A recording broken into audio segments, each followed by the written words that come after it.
We'll get started shortly. As I mentioned, my name is Denny Brennan. I'm the Executive Director of the Massachusetts Health Data Consortium, and it's my pleasure to welcome you to today's webinar with our long-standing member and neighbor InterSystems. We're delighted to have Linda Rao and Jessica Laudy joining us today.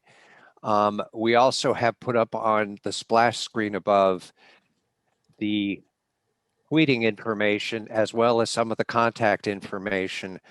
We will be live tweeting during this event, and we encourage you to do the same if you're so inclined. For those of you who are unfamiliar with the Massachusetts Health Data Consortium, I'm going to take a few moments to tell you a little bit about who we are. We've been around for 43 years now, going on 44.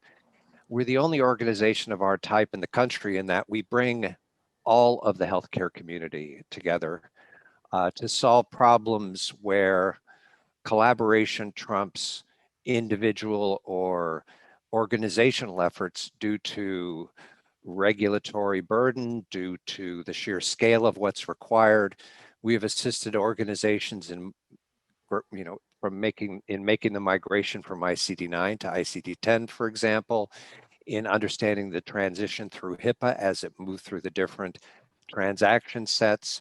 We also have a data governance collaborative, which is working with payers and providers regionally to assist them in meeting the interoperability and information blocking mandates that are baked into law and will hit the books fully at the end of next year, as well as to prepare them for other legislation that is certainly coming down the road.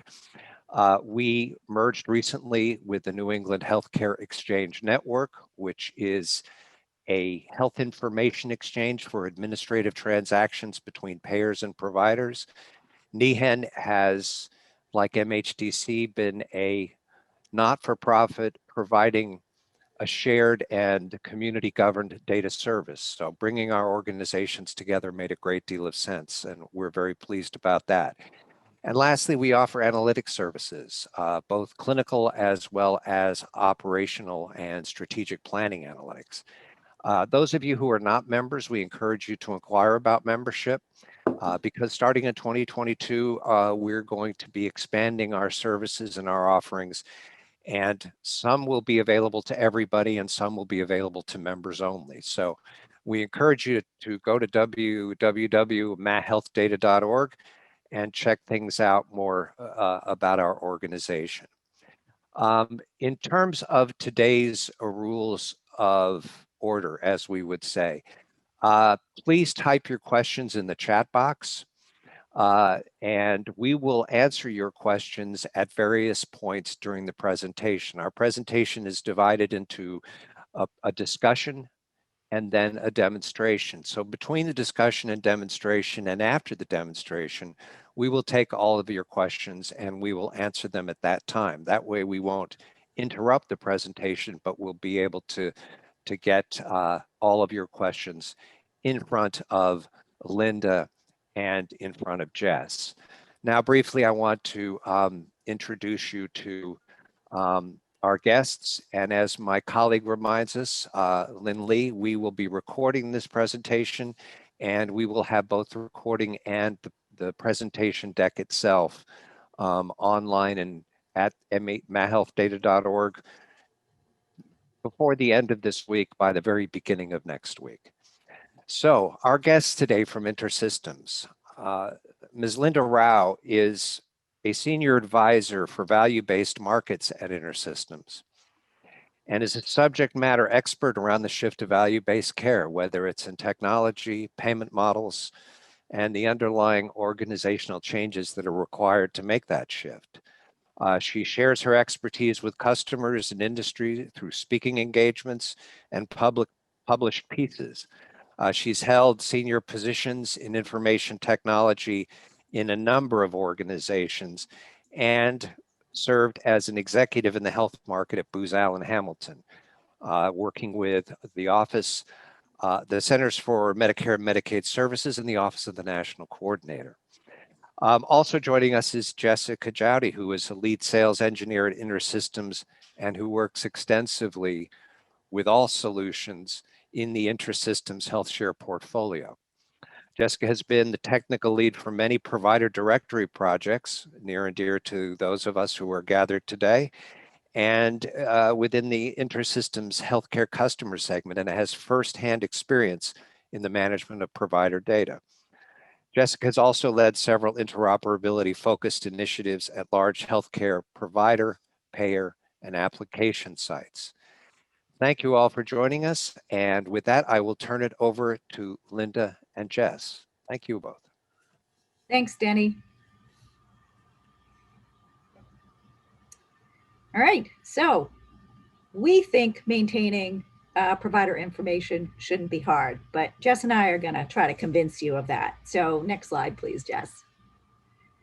So I'm thrilled to be here with Jess Jowdy. I'm Linda Rowe, as Denny introduced us. And I have to say that this is certainly one of our favorite topics to talk about. Jess and I have done a number of different presentations on this topic. So we're super happy to be here. So glad you could join us. Next slide. So here's what we're going to cover. I'm going to talk a little bit about the importance of a provider directory. Why is it so important to have a good provider directory? Some example use cases, and then we'll talk about some features and functions, the data model, the workflow, and Jess will sort of tee up a demo and then go in and actually show you how some of this works. So next slide, please. So why is a provider directory so important? You know, we really think that you have to create a single source of truth, whether you're a payer or provider, around your provider information. And the low quality of provider directory right now really plague our industry. It creates inefficiencies and it's incredibly costly. And it actually leads to delivering poor care in cases to our patients or members. So if you think about all the different data that has to go into that provider directory, there's just all these different sources. So if you go to the next slide, please, Jess. It's also an incredibly expensive proposition to not have good provider information. So more than half of US physicians say they encounter patients every month with health insurance coverage issues due to inaccurate directories of in-network physicians. And I will allude to this later, but there is a new surprise billing regulation that's going into effect at the beginning of next year that will impact all of you in terms of the accuracy and fidelity of your provider directories. You know, and 49% of provider locations had at least one error in them. With inaccuracies with the highest likelihood of preventing access to care found in 41% of those locations. If you can click through. So this problem is about 2.1 billion a year in all of the sort of overhead, burden, the cost to your patients when they do out-of-network billing. Next slide, please, or click through, please. So why is it such a problem? Like what's creating sort of the problem with the data? So the average provider right now is contracted in 12 health plans. So think about it. I, as a provider, have to figure out how to update my information to 12 different health plans every time it changes. That's a lot of work to just be able to keep my information up to date with each of those health plans. Click through, please. There's also 25% yearly turnover in provider rosters. All right, so we're contracted with 12 plans. My data is turning over 25% annually. Next slide, or next click through. And 31% of providers are just completely missing from health plan directories. So that's a pretty big problem that we're trying to solve here. Next slide, please. And there are a bunch of market imperatives. Why is this so important? You know, for providers and IDNs, you know, there's the merger and acquisition activity. You want to also help your patients navigate and figure out who's in your network, if they're looking for a referral, how to get there. It's also important for value-based payment, because if you think about it, knowing sort of who's in network, who's part of my care team is a really part of value-based care. And it's the same thing, you know, keeping me in network and making sure my referrals are sort of in network and that I'm covered is a really important aspect of the provider paradigm. For the payers, there's government mandates that says, and there are a lot of states that actually have penalties, including Massachusetts, that says if you don't have an accurate provider directory or keep it up to date, if we catch you and we audit you, we can fine you. Member dissatisfaction is really a big problem. So I gave this example, and I love this example. So I get healthcare at one of the large IDNs here in Massachusetts. And I said, okay, well, what if, this was a what if, I was looking for a new primary care provider because mine left. So I went to this website and I searched for new primary care providers. And I started all my criteria and I went and I found a primary care provider. I said, oh, this would be great. This would be the one that I would want to sort of go and see. But what it didn't tell me is if they were accepting new patients. So then I went to my health plan, which again is located here in Massachusetts, went to their website, searched for this particular provider, and guess what? Bingo, they are not accepting new patients. So where does that leave me? Well, it leads me back to my search. So I'm already frustrated, right? I can't find a new PCP because I don't have good information. So again, this is a dual problem, right? There are two provider directories, one for a provider, one for a payer, and they can't get me to an answer. And provider directories and health plans also actually help them figure out things like network adequacy. So do I have the right providers in the right geography to make sure that my membership gets served, not just for primary care, but all the specialties that I need to serve to be able to offer coverage in that particular geography. The recent CMS rules, so there was a interoperability rule, and one of those interoperability rules, one piece of it was to actually provide provider directory information using FHIR-based APIs so that those are available not just for your own website, but for others to be able to pull that data and use that data. And again, if that's not accurate, then you are basically taking and broadcasting poor information. And like I just mentioned, the no surprise billing rule is going to have penalties both on the provider and the payer side. If you present your patient with a bill that they're not expecting because they end up having services out of network, and there's both a payer component, both in terms of keeping the directories up to date, but also paying for that service if their directories aren't. So if I go out of network and I get a surprise bill and I based going to that provider on the data in the provider directory of my payer, the payer has to cover that under this new no surprise billing. So again, there are so many compelling reasons why you really want and need a good, accurate provider directory. Next slide, please, Jess. So patients call every day looking for their new PCP or specialist. And I just gave you the great example of, I did that search. And if you have correct information to guide them, to make sure that you take their insurance, it's within your network, that you speak their language, you're within a certain geography, that's really valuable as a provider, right? To be able to provide that, or even as a health plan, right? I'm going to my health plan to figure out which one. So there was an interesting article. One of the things I do love to do is I actually like to do research. So I found this New York Times article. It said one patient called every primary care provider in a New York metro area to see if they're accepting new patients. And more than 75% were not accepting new patients, even though the directory said they were. Next slide, please. The other thing is the payers are often on the hook for having good information, but guess where they get that information? From their providers. So the health plans really are relying on the data from their affiliated networks and getting that information up to date.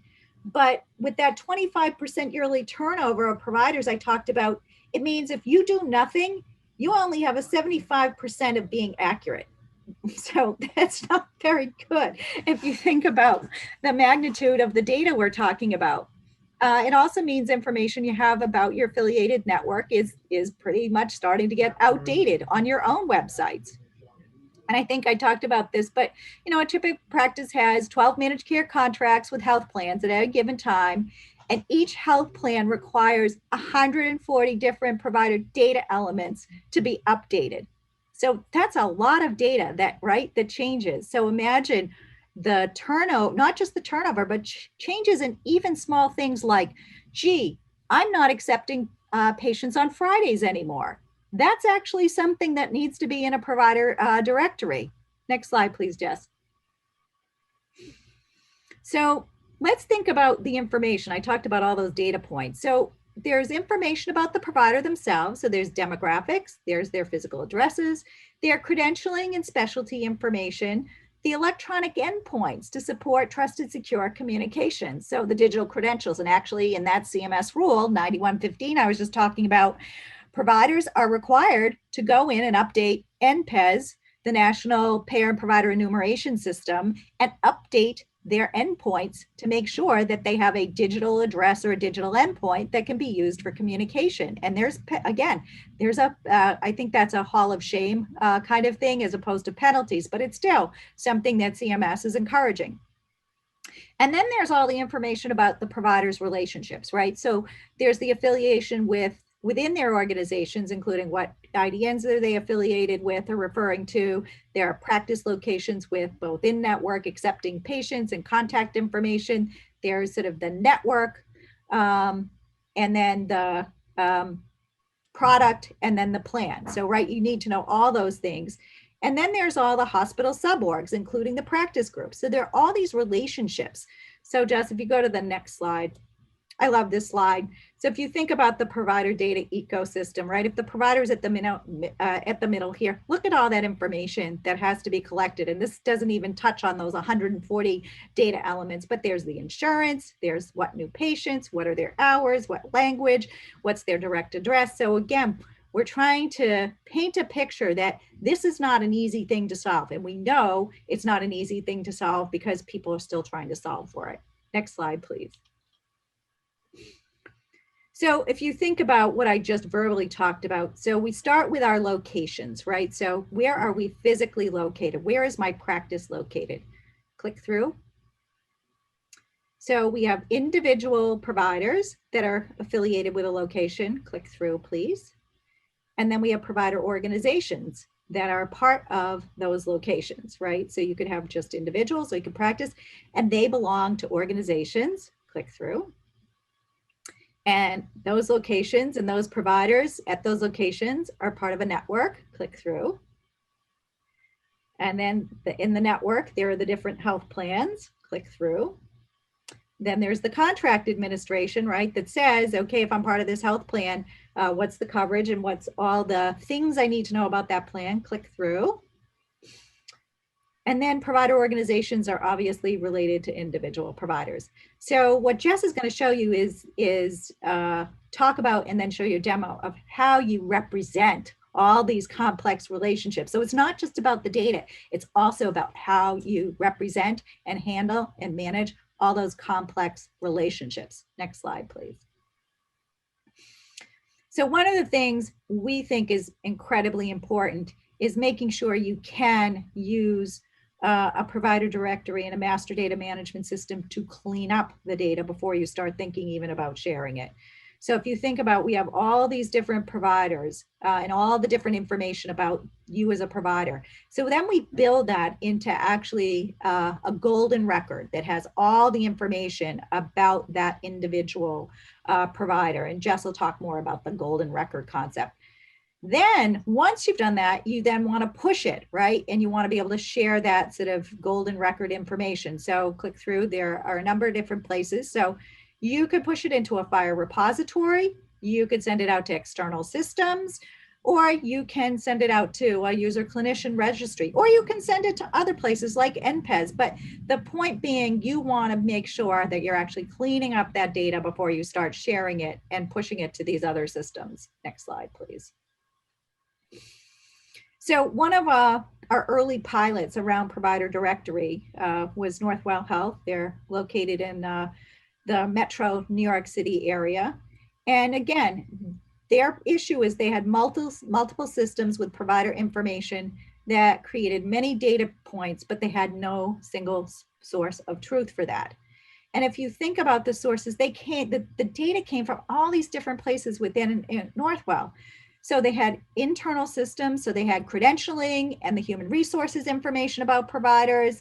They then had external providers that had admitting privileges that they needed information on. And then and Northwell was big on acquisitions. So again, as they did acquisitions, they were able to integrate and figure out, how do I bring that data, right, about that new provider organization into my overall strategy.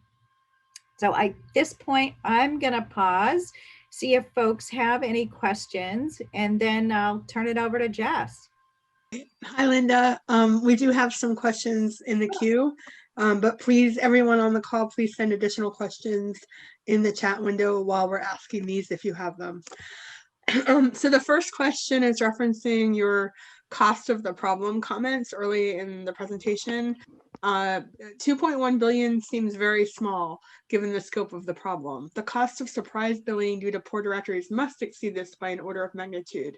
What are your thoughts about that? Yeah, again, this was an estimate. I probably got it from some recent survey or not so recent survey that sort of figured out what their data. So this isn't my number. It's something I took from a reference point, but I've seen other numbers that are larger than that. So I think it would depend on what you're including as part of what's contributing to the magnitude of the problem, right? If it's just the people time that you have to spend on both sides, the payer and the provider, that in itself is an inordinate amount of money. All right, great. So the next question, CASH, which is CAQH, offers provider directory services for health plans. How does intersystems work with SSOs like CASH?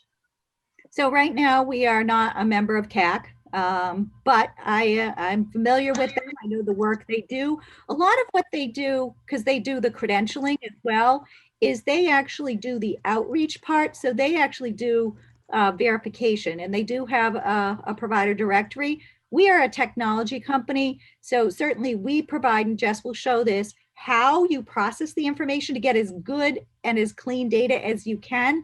But that doesn't mean there's still not a role for either a provider or a provider practice to log in and clean up their data, or for you to do outbound calling. So I think that they do have a technology piece, but they also have that services piece, which we don't have. All right, thank you.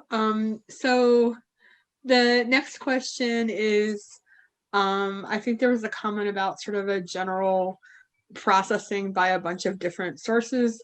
And this question is, aren't individual clinicians best able to maintain their own licensure, enrollment, and credentialing information, much like patients are responsible for their data as envisioned by the final rules? So the sources of data actually come from the primary source. So for example, if you've got a credentialing database within your primary care practice or within your IDN, right, we are taking that data and ingesting it and saying, okay, if this is the source of truth for credentialing, it always trumps every other data source. But if I need to feed another system, let's use the golden record, the one that knows that the credentialing source is the source of truth for credentialing information, and push that out to all these other systems so that every system in your enterprise doesn't think a different thing about credentialing. Same thing with licensing. You know, often that information, certainly the individual provider, if it's a small practice, has that, and they would update that and provide that, or you would go to the state licensing board. But within a large IDN, that's actually in their PeopleSoft or their HR system. And again, the way our system works is you would say, no other system, if we get data on licensing, the only system that trumps anything is if it comes from the human resources system. So any other source of licensing would not be the primary source. And again, I think Jess will show that really well.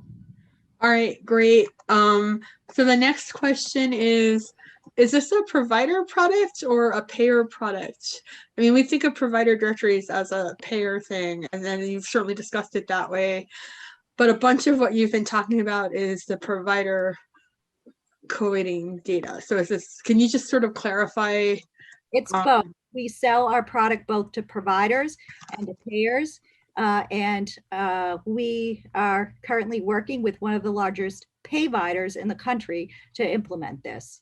So it is both. Our product can be used on either the provider side to master their data, which they then share with the payers, or on the payer side. So we have had opportunities on both sides of the world.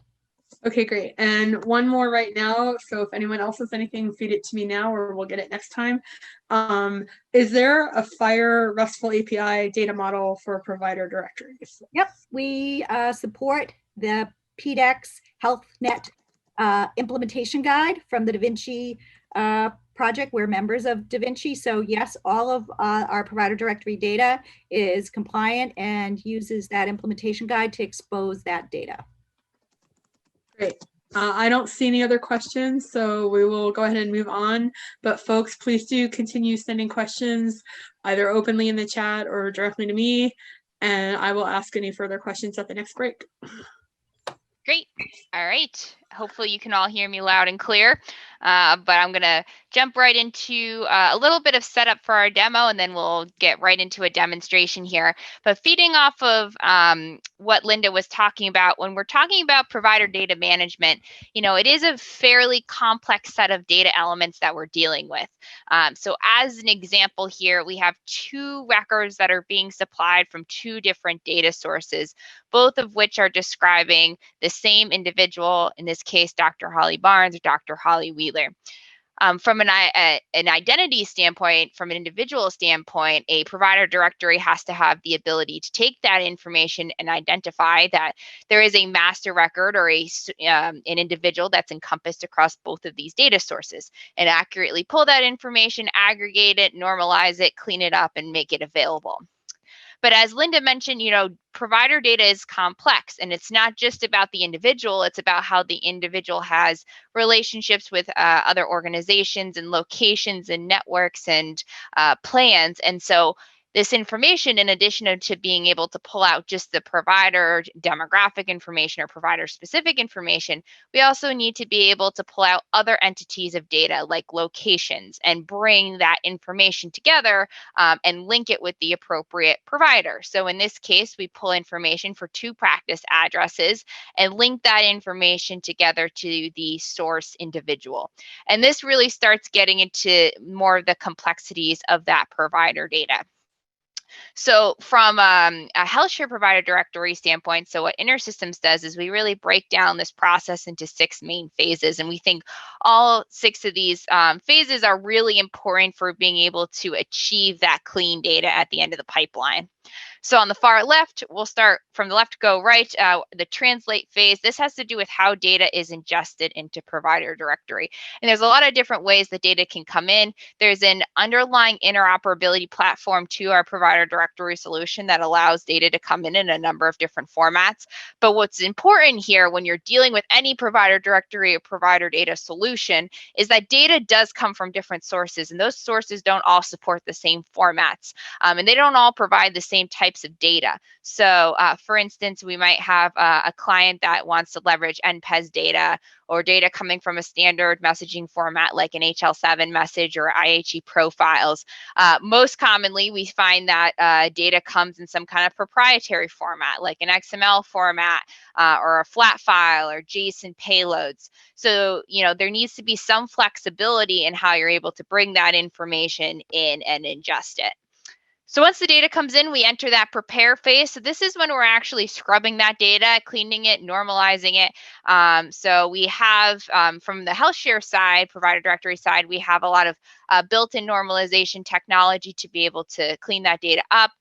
You also want to make sure that you have some kind of capability to add site-specific validation and cleaning logic. So you might have your own, for instance, data quality rules that you want to execute, or your own normalization steps you want to take against the data that's very specific to your organization. So that prepare phase is really where we're getting that data ready to be used in provider directory. This is also where you could take some action in the event of some kind of data quality or validation issue. You might want to quarantine the data. You might want to alert someone about it. There's a lot of different ways that we can handle that. Then you enter the split phase. So this is where, as I mentioned in the previous slide, we take data and the data in and of itself tends to be broken up into different entities, data entities that represent different types of elements that can be related through relationships. So I believe Linda showed our data model earlier. This could include individual providers, organizations, locations, addresses, networks, plans, and then there can be relationships between all of these different entities. So the split phase is where we actually take that original source record and we break it out into those different types of data elements. Then we enter our match phase. For each of these entities, so like for an individual, what we can do is say, all right, here's the source data I had for this individual. Does this individual already exist within my provider directory? So in HealthShare provider directory, we have a combination of probabilistic and heuristic algorithms that we use to determine whether individual or an organization is the same or different. For any matches that we're unsure about, we can maintain a work list for someone to manually review, but there's a lot of technology that goes into place for determining whether these individuals are the same or different. If we've determined that they're the same, we enter this build phase, and this is where we start constructing that golden record of information. So which elements do I want, which individual data elements do I want to use to contribute to my overall master record? And there could be a few different ways that we want to bring this information in. As Linda mentioned, we may trust data from a particular source more than another, but it could come down to the individual data element level. So you may trust the NPI that's provided by NPES, you might trust the credentialing information from another source. So we can pick and choose which data elements we most trust or we most agree with and make that part of the golden record. We can also trust the most recent data. We can have data decay policies as well. So let's say after 90 days, this data is no longer valid if it hasn't been updated, and we need someone to go in and refresh that information. So the build phase is really crucial because this is the golden record that is made available to all of the downstream systems that need clean provider data. And that brings us to our last phase, which is our share phase. So how do we actually end up using our cleaned data? We do have an option for a broadcast feature. So when you're dealing with provider data, having a way to actually push those updates out to subscribed applications is very important to make sure that they're all on the same page and share the same data set. So broadcast feature is very important for that. That would be more of a push model. From a pull model perspective, having APIs available to be able to pull that information. HealthShare Provider Directory has REST APIs as well as Fire APIs. As Linda mentioned, we do have support for the DaVinci PlantNet implementation guide to be able to pull that data. So share, once again, as it was in Translate, having the ability to make data available in different ways depending on your downstream systems that are relying on that information is very important. So those are the 6 phases that we really like to focus on as part of our provider directory solution. And this is just an image to inform what we're about to see in the demo.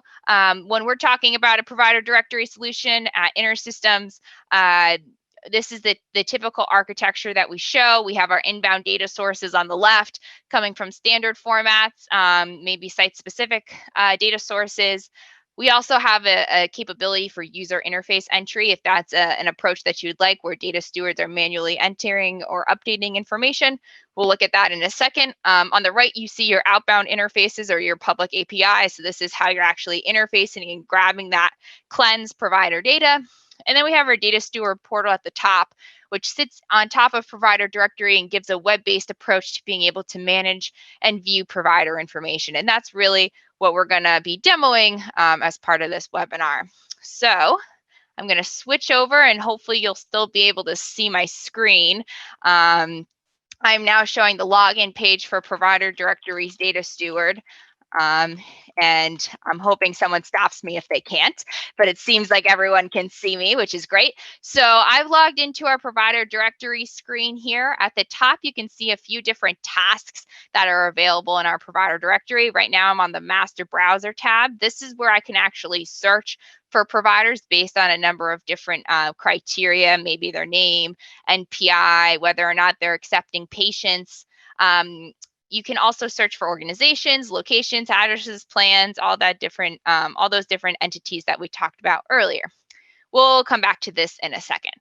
We have a task list. So this would be where we could see any kind of workflow tasks that were assigned to a user or that are outstanding. In this case, these are linkage tasks. So we're pretty sure that 2 records are referring to the same individual, but based on a set of rules, we want someone to go in and validate that. There's a manual entry section. So this is where you can actually create a new entity on the spot, provided that you have adequate permissions. There is a role-based access approach to leveraging this application. So if you are an authorized user, you could come in here and make or edit these individuals. So for instance, if I wanted to create a new provider record, I can just click new provider and we can see that data shows up for me to enter in a form. And then there's an administration tab. This is where I can deal with access to the data steward portal if I have users that want to come in and what role they want to have. So going back to my master browser, I'm going to go ahead and search for a provider. And I'm going to pull up Dr. Frederick Johnson's record here. And we're going to just step through this a little bit, but what we're looking at here is the information specific to the individual Frederick Johnson. So we see basic information about that provider, demographic information, physician type or provider types, identifier information, specialties, education, languages, including fluency, and we'll get to locations in a second. So this all comes with our out-of-the-box data model for provider directory. But one thing that's very common that I'm sure you've all experienced is that out-of-the-box data models typically don't satisfy all the data elements that you might have. So with that in mind, we created the data model to be extensible in an upgrade-safe fashion. So if you guys have site-specific data elements that you want to include in addition to what we have out of the box, you are more than welcome to do that, and there are documented ways of going about that. So we have all of our data in here, and this is the golden record for Dr. Frederick Johnson. One of the questions I might have as a data steward are what data sources are actually contributing information to Dr. Frederick Johnson's record. So I can click on this contributing records tab. On the left, I see my master or my golden record of Dr. Frederick Johnson's information. And then I can see that 3 different sources are actually contributing information to this particular record. EastCare, WestMed, and then there is actually a UI edit to this information. So for each one of these sources, I can see when that data was initially ingested into provider directory and when it was last updated. So I can see how recent that source has been providing information. I can also see highlighted in blue which data elements are actually contributing to the golden record. So this has to do with your rules for being able to create that master record, that build phase that we talked about earlier.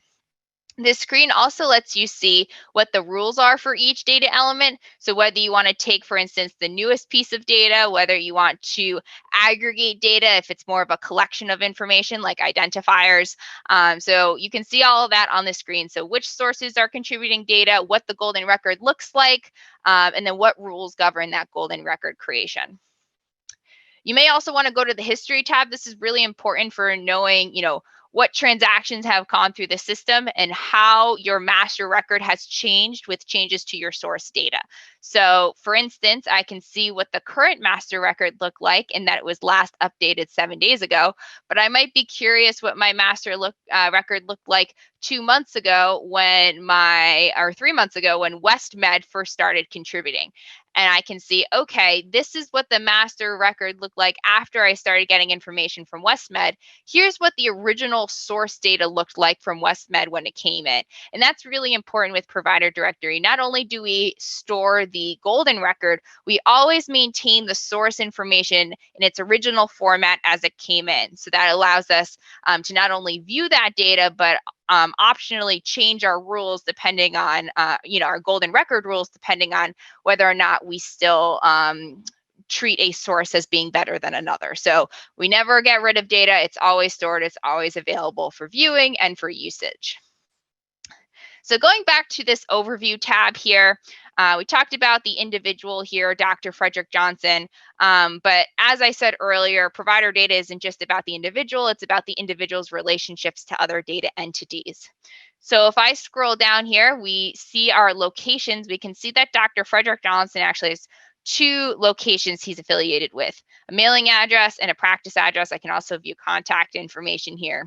But if I click into practice address, I can see additional information about Dr. Frederick Johnson, including the type of the location, the specialty. You can also, as I said, with the individual, you can extend this if there's additional information you want to capture. We have the address information here for the actual physical address of the practice.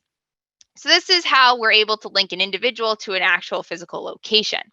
If I scroll down, I can see that Dr. Frederick Johnson actually has an in-network relationship with the Blue ACO Bronze Network. So I can click into my in-network relationship. This gives me information about the type of in-network relationship, the status. If there was an effective date to that in-network relationship, I would see that here as well. And then I can click into the network and see information about the specific network, identifiers, the status, the plan year, the type of network, and I can see other providers or provider organizations that are in network for this particular network. So this is a good way of being able to bring or to identify which providers are in network for a particular network in a centralized location. You can also do it via queries. We do have that underlying database there. You can leverage ODBC and JDBC connections to run reports. But at the end of the day, as I said, having a data model that that can support relationships is really important for provider data. And so on the left here, we can see those relationships in a visual format. An individual through a location has an in-network relationship with a network. And so this is a good cue for being able to understand that kind of hierarchy of data and the relationships that provider data can build. And finally, what I'll show is just a really brief look at our APIs. We talked about how data can be exposed in a number of different ways. There's a broadcast feature to push data out, and that push can be in any number of formats over any number of protocols. So a JSON payload, XML, over HTTP or a file drop or anything like that. We can support all of those. From a pull perspective, we do have a set of REST APIs that are available for searching and retrieving provider information. So here we can see our Swagger specification for their APIs that exist. And then most recently, we did add that support for the provider directory FHIR implementation, so the PlanNet implementation guide, so being able to grab practitioner resources, practitioner roles, all of those are supported as part of our provider directory solution as well, which is really important for any provider directory application. As this FHIR standard evolves, you really want to make sure you're staying up to date with those standards. So, you know, moving forward with any provider directory solution you use, make sure that there are options for being able to communicate that information, and two, that it's staying up to date with the latest and greatest of the healthcare standards. So I'm going to pause there. I was aiming for 12:45 and we're at 12:44, so that's pretty good. And I'll see if there's any questions. Oh, there are a slew of questions. Oh, so great. So hang on one second. Let me get back up to the top of this list. All right. So going back to the very beginning of your presentation, how did you know that the two example doctors were the same person? Yep. So there's a couple of different ways that we do it. I mentioned that we have, let me go back to our slide here. I mentioned that we have a combination of probabilistic and heuristic algorithms. So getting into the nuts and bolts of it, there are, you know, out of the box things that we can do, and there's also configurable ways to do these linkages. At a high level, it's all done via a set of weighting algorithms. So you take each one of these properties, you assign an agreement and a disagreement weight, and based on that, we calculate an overall weight for whether or not two records are considered the same or different. Based on a threshold, we say, oh, these two records are the same and we link them, or we say they're not the same and we unlink them. And there's, you know, some sophistication in there as well, like handling, in this case, there's two different last names, which would come up as a negative disagreement, but there are other ways that we can handle that. Even things like phonetic spelling or transposed numbers, things like that are, in addition to, you know, handling those kinds of edge cases are important in addition to these weighting algorithms. So we could go in, I could talk about that for like 2 hours. But at a high level, it's a combination of those techniques. Does the user have the ability to set the threshold where they want it if they think you're Yes. setting it too low? We encourage it. Okay, so the next question is, how far back in this process of validating the data and getting clean data and quality data do you go? For instance, do you conduct primary source verification? So good question. I would say we can. I don't know if that's common. Linda, I don't know if you have any other thoughts on that. The groups that I've worked with, I don't believe have gone to that level of verification. Linda, I don't know if you've worked with anyone that's that. You're on mute, by the way. I clicked I clicked the video instead of the unmute.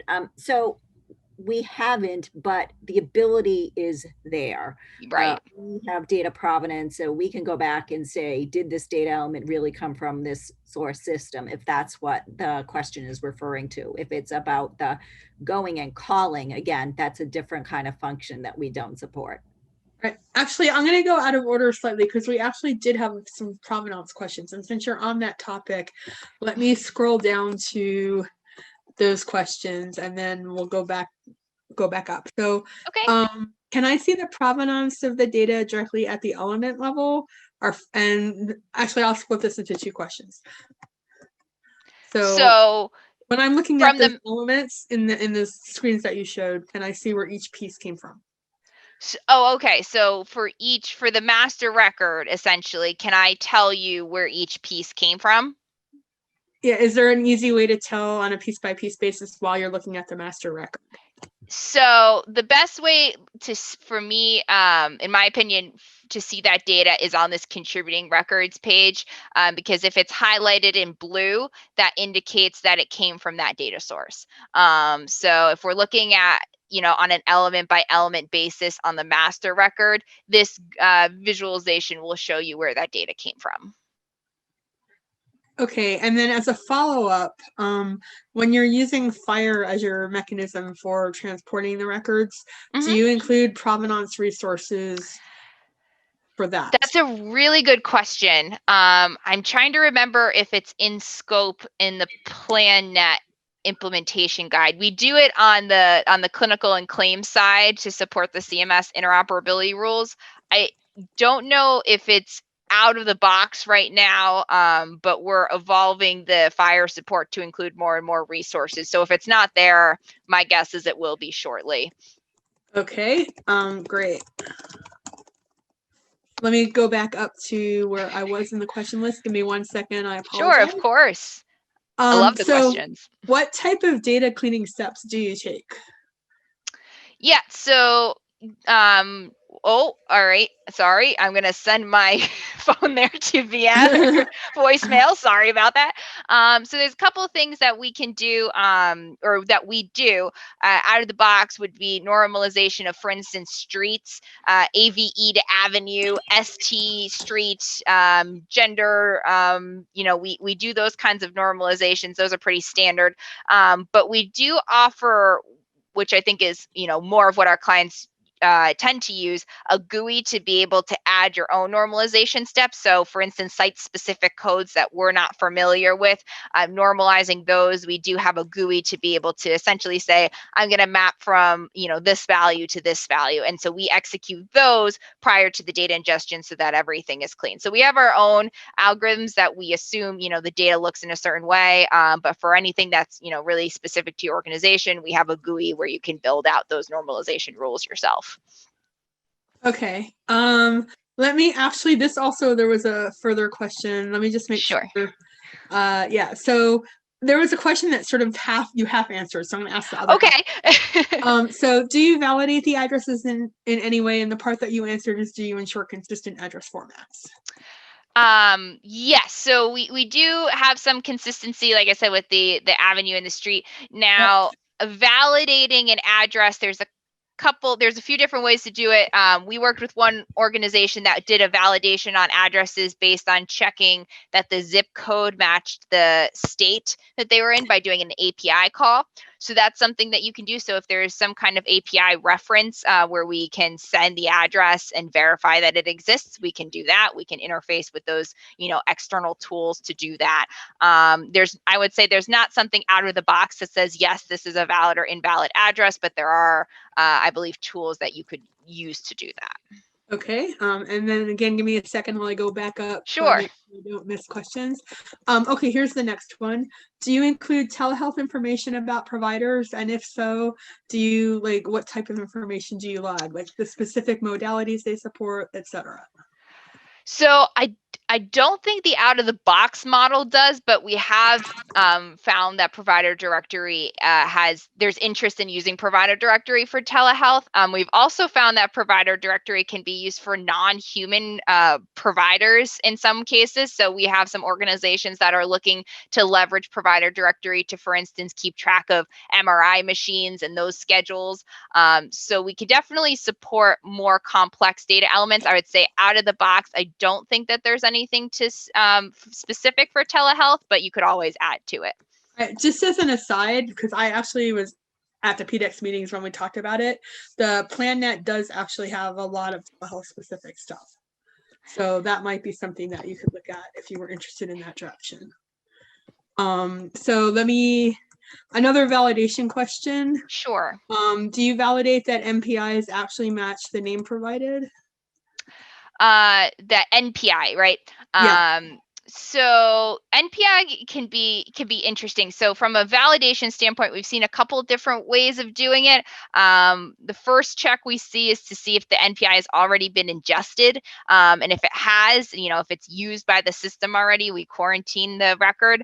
But a lot of groups end up leveraging the NPI from the NPES registry as the source of truth. So if we say that the NPI from NPES, trumps all, then it ends up, that ends up being our source of truth. We could fail a record in the event that it doesn't match or quarantine it, but that's, I'd say, a common way of doing it. Okay. And while we're talking about MPIs, a question came in. Do you have TIN numbers along with MPI 1? Yes. Okay, and then also MPI 1 versus MPI 2. I'm not sure about that. We could definitely support that. Oh, would be at the organization level versus the okay. provider level. Do we have? Oh, okay. So an MPI can be issued at an org level or at a provider level. Okay, yeah, and we do support NPIs on both those levels, and we also support other identifiers. So the tax ID number is one of them, and you can add your own, additional other identifiers to that as well with different assigning authorities and things like that. Great. Just generally speaking, I know that's slightly off topic. Great. So there's a few more questions. Bear with me. Okay. So the next one is, how do you handle extensions to the data models if you're sending the data via FHIR? Do you create I'll just leave it at that. Sure. Yeah. So there are data transformations out of the box, right, to map from our out of the box data model to FHIR. If you do add if you extend the data model and you want to populate an element, whether it's an existing resource element or an extension to a resource, we essentially take those data transformations and extend them. So that could be essentially a drag and drop data transformation tool. That could be code if that's something that you're more familiar with. But we support a couple of different ways. But essentially, moral of the story, you take our data transformation, which gets you, 90% of the way there, and you define the 10% that you need to support your extensions. All right. In the interest of time, I won't follow up on that further, but I may email you later. Sure. Yes, please. That was actually my question. So a follow-up from your previous discussion of the TIN and MPI numbers. Yes. Do you have that information, or is it expected to be provided, like if it's coming from a source of truth type thing? Do you look that up, or is it expected that it's always provided by the person who's providing data? So we don't, how it's set up right now, we don't do a lookup. We don't get data and then execute a lookup to some registry to pull it. It doesn't mean we can't do it. That's just not how it's currently set up. But what we do have is out of the box support or adapters for those registry file formats that you can ingest. So you don't necessarily need to have it in your source system, but we typically see it being ingested as a flat file from, for instance, the NPES registry, where you would download it and just ingest everything into our source. But we do have API hooks and all of that. So if we wanted to do something more dynamically, we probably can. It's just not as common. Okay, great. So the next question, and cut me off if you think that we're running out of time and I can send these offline. But the next question is, how do you manage protected information like social security numbers? Sure. Yeah. So as far as, I would say a little bit of a loaded question, right? Because there are different ways of accessing the data, right? So if I'm logged into this portal, right, and I'm a data steward, should I be allowed to view a social security number, or, from the fire standpoint, should it be, provided to me, or, depending on who the consumer is. So we talked about that there's a role-based access to this entire application. So that's both the functionality and the data layer itself. One of the current projects that we're working on is getting an element by element role-based access. So for instance, if you are a user who's consuming this data, who has this permission to view social security data, you can view it or you can edit it, and have that capability. So that's actually something that our product team is working on as we speak, to do that individual data element level access. But generally speaking, we do have role-based access that you can use to customize access to any part of the application or the data. All right, I think there's 3 more questions. All right, 3 questions, 3 minutes. Let's see if we can do it. Why are the different managing link buttons different colors? Great question, because this one in and of itself, I think, has been done already. And the one that is, and I can double check, the one that is red means that it's a task that has not yet been completed. All right. Can you see the format of the original information, or is everything only available in your formatted GUI here? So we do maintain the original source data as it came in, like an HL7 message or XML document. We typically have purge policies on those. So the common purge policy is after like 30 days or so, we'll get rid of it because we don't need the raw data anymore. But it's configurable, and it really just dictates how much space you dedicate to your system. So if you really wanted to store all of that for a long period of time, we can. You would just need the space to do it. All right. Do you provide indication? I'm sorry. No, actually, I'm going to skip one. That was mine, and I'm going to buy my prerogative. Do plan relationships need to be tied to a specific location? Does a plan relationship? So a network relationship is tied via a location. I believe a plan relationship to, for instance, a network is actually through a different entity, which we haven't talked about, which is a managed by relationship. Okay. It probably meant the network relationship. Yeah. So the in-network, in our case, the in-network relationship is through a location to both an individual and to a provider organization as well. All right. Thank you. Go ahead and move on with. There are actually 2 other questions, but we're going to skip them, and we will come back to them if there's time at the end. Okay.